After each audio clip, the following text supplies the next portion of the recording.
Welcome everyone. In this video, I'll show you how to send money home using the C3 Pay app.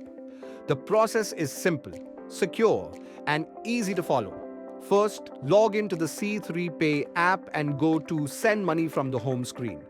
You will see all beneficiaries that you have previously added. But if you're sending money to someone for the first time, you need to add a new beneficiary. To do this, select Add New Receiver.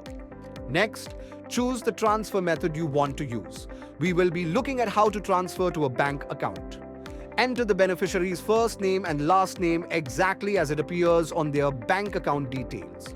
Make sure it is correct and then click Next. Now, click on Select Your Bank.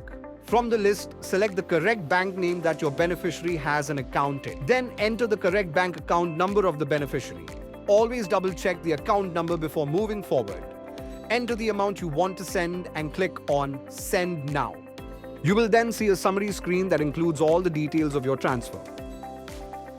Carefully read and confirm all the details and click on Make Transfer to submit the transaction.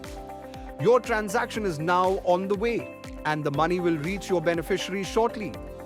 Please note that if you are sending money for the first time or to a new beneficiary, the transaction may take some time to process. This is normal and is done for security reasons. For existing beneficiaries, the money is usually sent very quickly or even immediately. That's it. You've successfully completed a money transfer using C3 Pay.